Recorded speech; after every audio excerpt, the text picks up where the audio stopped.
Now let's go back to one of our top stories this afternoon. Tensions still running high in Diepsloot, where more police have now been deployed in response to threats of further vigilante attacks. A Zimbabwean man was killed in an alleged vigilante attack linked to the anti-crime protest last night.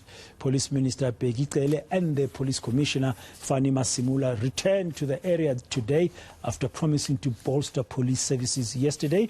They are also expected back there tomorrow, Friday. Well, for more on this, let's just talk to Thifulufheli Sinthimule, who's from the Consortium for Refugees and Migrants in South Africa. Mr. Sinthimule, good afternoon. Thank you very much for your time. What's your reaction to the events that have been unfolding in Diepsloot this week, especially yesterday, and the killing of the Zimbabwean national? Thank you very much. Greetings to all your viewers out there. As the Consortium for Refugees and Migrants in South Africa, firstly, we would like to send our heartfelt condolences to the Nyati family on the untimely passing of their family member. As the Consortium for Refugees and Migrants in South Africa, we are so devastated about this news.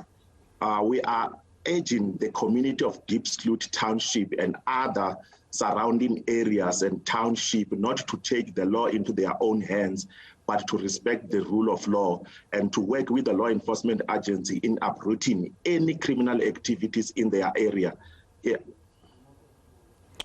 So the situation seems currently very calm in Diepsloot, but you are saying your appeal extends to other areas. As a consortium, have you had opportunity to be engaging directly with South Africans on the ground during this, for example, this Operation Dudula campaign, or you're finding it difficult to have stakeholder engagement in order to ease the tensions? Yes, as a consortium, we have been trying our utmost best out there on the ground to make sure that we engage with the citizens of this country and the community members at large with regard to Operation Dudula and other social ill behavior that they are engaging in with regard to foreign nationals, in particular with reference to the sentiment that the community members will always mention on the ground level, that they don't want an undocumented migrants who are in the country. We have done so, especially during the month of the human rights celebration in March. We have the Human Rights Festival here in the Constitutional Hill, where we were engaging quite a number of participants who were coming to participate on the Human Rights Festival. We also held the community dialogue in Diepsloot, Soweto on the 23rd of March, where we engaged the community of Diepsloot here in Soweto about the issues that are coming down on the ground, to also sensitize and educate the community members about the human rights of asylum seekers, refugees, and economic migrants, and also to indicate to communities at large that as much as maybe they are making reference to the element of undocumentation, they should also remember that the very same particular person who is undocumented still has the right to life and right to be protected and to benefit from the law of South Africa it is enshrined in the South African Constitution. So hence, as COMSA, we are urging the community not to take the law into their own hands. Rather, they led the law enforcement agencies to address issues of criminal element, because we solely believe that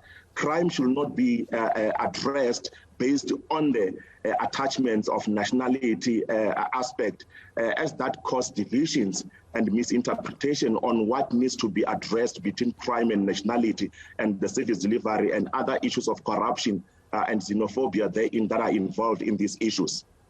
Yeah. What are you doing as a consortium among refugees and migrants, for example, in terms of documentation? Because the laws of the country have to be respected. If you are in a country illegally, that's a crime. Yes, as a consortium, of course, we don't promote the undocumentation of people, but we rather encourage people to get documentation through the proper and formal and acceptable channels through the Home Affairs offices. But we have had a challenge in engaging the Department of Home Affairs with regard to documenting everybody who is in South Africa with the relevant payment, because the laws that are there in the country in South Africa, which is the Immigration Act and the Refugee Act, it clearly indicates and stipulates the requirements of one to be documented. Let's not also forget the political bilateral agreement that was signed by quite a number of countries here in the SADC region that promote free movement of persons within the SADC regions. So as the consortium, we have been engaging with the Department of Home Affairs and other relevant stakeholders. We also have a litigation case which is before the court of law with regard to the Refugee Amendment Act that was declared or promulgated on the 1st of January 2020. Where we are seeing that there's quite a number of loopholes and the gaps within the Refugee Act that then prohibit people to get documented. I can safely say that in many occasions, when we engage the migrant, asylum seekers and refugees in the country, they all want to get documented. But the systems and the mechanisms that are in place and the processes that has to be followed, it makes it difficult for them to get documented so that they can be regularized and regularize their stay in the country. So we are continuing with our dialogues and engaging formally with the relevant authorities, especially the Department of Home Affairs, to say, how about you find ways of documenting everybody who is in South Africa within the laws of the country. You will remember that sometime last year, the very same department through the cabinet ended the Zimbabwean exemption permit extension, and that is going to create a problem as well, because those people were regularized under the Zimbabwean exemption permit. So with the exemption permit not going to be renewed come the 31st of December 2022, which means that there are quite a number of people who are going to be undocumented. This clearly shows that the policies and the laws that are being implemented in the country promotes the undocumentation of people, whereas people themselves, they are willing and they are ready to get documented and be regularized in the country so that they can be protected like their counterpart citizens in South Africa.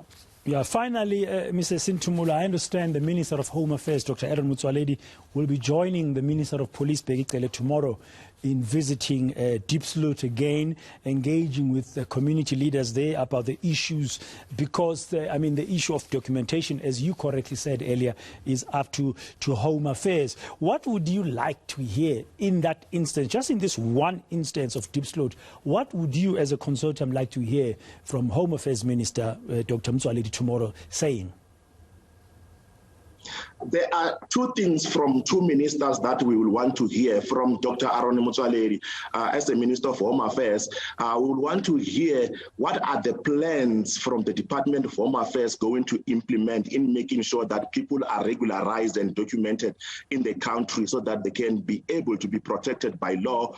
And then from the Minister, Bheki, we will want to see the announcement that the perpetrators are going to be brought to books and account for the violence and the crime they have committed, because no one has a right to take one's life. So those are some of the things that we are looking forward to hear from our Minister of Home Affairs and Minister of Police. And other things in closing, we'll want to hear from the Minister of Home Affairs in terms of discouraging the citizens and the communities to take the law into their own hands in terms of doing document verification, because only the Department of Home Affairs officials are the officials that have been permitted and have been authorized to do the document verification and authorization, not any citizens. By so doing, as a community member, they are then taking the law into their own hands and surpassing the authority and the mandate of the Department of Home Affairs. So we will be hoping that Minister of Home Affairs will touch to that issue very strongly.